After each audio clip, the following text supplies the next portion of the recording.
श्री प्रयाग शांति भवन में एकत्र होकर श्री आरती पूजा, भजन सुमिरण और महापुरुषों का गुणगान करते हुए हम गुरुमुख जन अपने श्री परमहंस महान विभूतियों के एवं श्री हुजूर सद्गुरुदेव जी महाराज के पावन चरण कमलों में शुभ ज्येष्ठ संक्रांति की कोटि कोटि बधाइयाँ अर्पित करते हैं।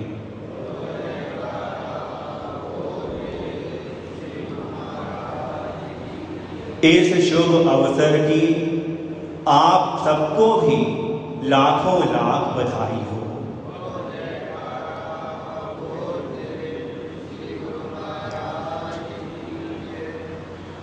गुरुमुखों को अपने कर्तव्य की, अपने फर्ज की याद कराते हुए शुभ ज्येष्ठ महीने के माध्यम से महापुरुषों ने यह उपदेश दिया है कि भक्ति भाव भादो नदी सभे चली गहराए, सरिता सोई सराइए जो जेठ मास ठहराए।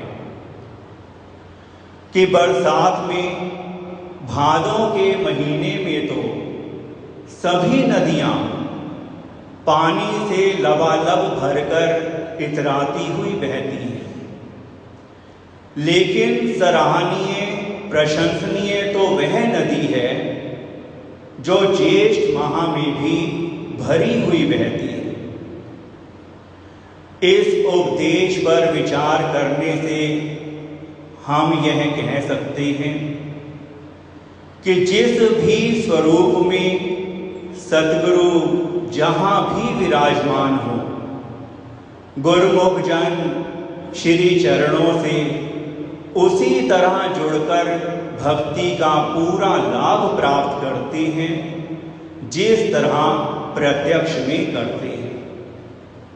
सद्गुरु चाहे प्रत्यक्ष में विराजमान हो, चाहे परोक्ष रूप में, चाहे स्थूल स्वरूप में विराजमान हो या सूक्ष्म स्वरूप में, हर सेवक गुरुमुख का चित्त सद्गुरु के चरणों से जुड़ा होता है और यही साधना का स्वरूप भी है।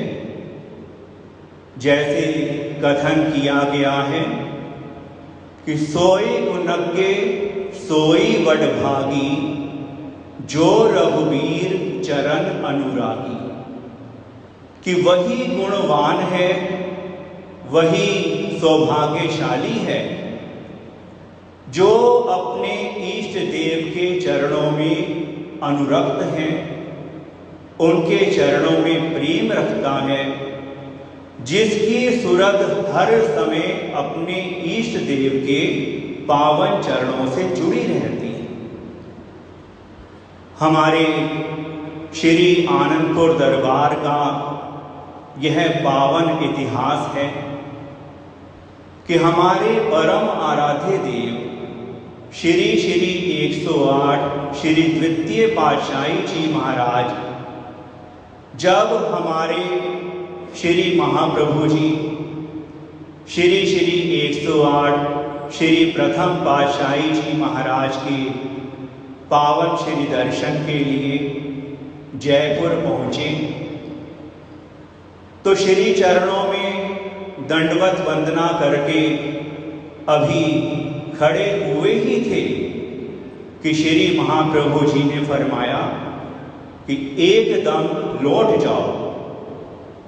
तो श्री द्वितीय पातशाही जी महाराज ने पूरी तरह श्री वचनों का पालन किया और श्री चरणों में उसी भक्ति भाव से जुड़े रहकर पूरे संसार के सामने आदर्श प्रस्तुत कर दिया।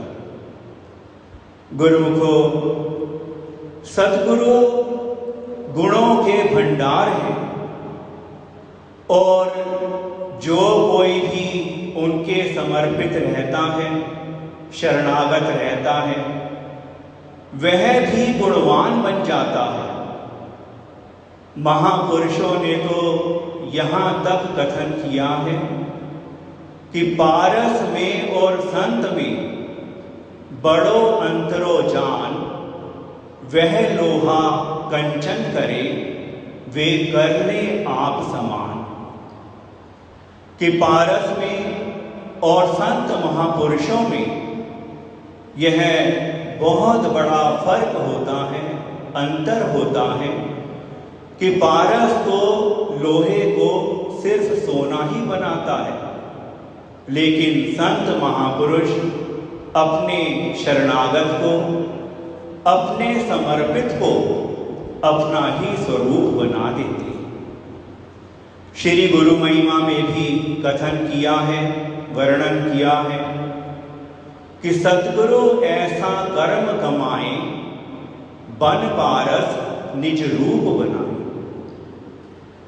एक बार हमारे हृदय सम्राट श्री श्री 108 श्री पंचम पातशाही जी महाराज ने कुछ गुरुमुखों को ये पावन वचन फरमाए कि हमेशा मालिक की याद रखो।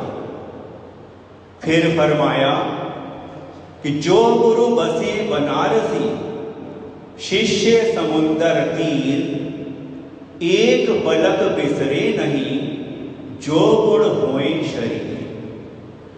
कि सद्गुरु चाहे कहीं भी, किसी भी स्थान पर, किसी भी शहर में विराजमान हो और शिष्य सेवक समुद्र तट पर ही क्यों ना हो, बाहरी तौर से इतनी दूरी होने पर भी अगर शिष्य सेवक में भक्ति का गुण है, उसके अंतर में अपने इष्ट देव की याद बसी हुई है, तो वह हमेशा सद्गुरु के पास है और सद्गुरु हमेशा उसके पास है।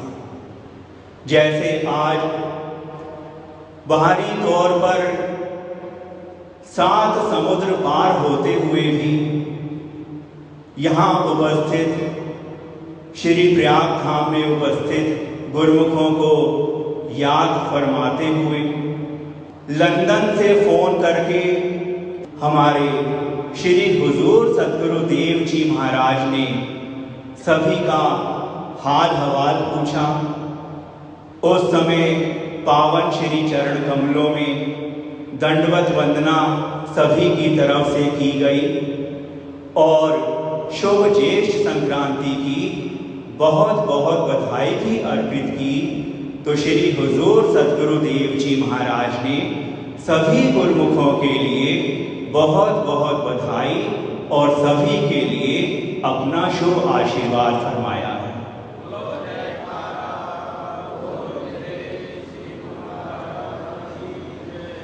गुरुमुख जन सद्गुरु के चरणों से जुड़े हुए हैं, हमेशा जुड़े रहें और आत्म कल्याण के इस कल्याणकारी रास्ते पर आगे बढ़ते रहें। इसलिए जरूरी है कि गुरुमुख जन जहां कहीं भी रहें, इस वचन को हमेशा याद रखें कि सरिता सोई सराइए, जो जेठ मास ठहराए। इसलिए जरूरी है कि गुरुमुख जन महापुरुषों के वचनों के अनुसार भक्ति की कमाई के लिए 5 नियम श्री आरती पूजा, सत्संग, पावन श्री दर्शन ध्यान, सेवा और 2 घंटे भजन सुमिरन रोज श्रद्धा भाव से करते रहे। इसमें कल्याण गुरुमुखों का और प्रसन्नता महापुरुषों की समाई हुई है। आज शुभ ज्येष्ठ संक्रांति की और श्री प्रयाग शांति भवन में आयोजित इस सुंदर समागम की आप सभी गुरुमुखों को एक बार फिर से लाखों लाख बधाई हो। बोलिए जयकारा, बोल मेरे श्री गुरु महाराज की जय। बोल जयकारा बोल मेरे श्री गुरु महाराज की जय। श्री आनंदपुर वासी भगवान की जय। आज के शुभ सत्संग की आप सभी गुरुमुखों को लाखों लाख बधाई हो। बोलो जय।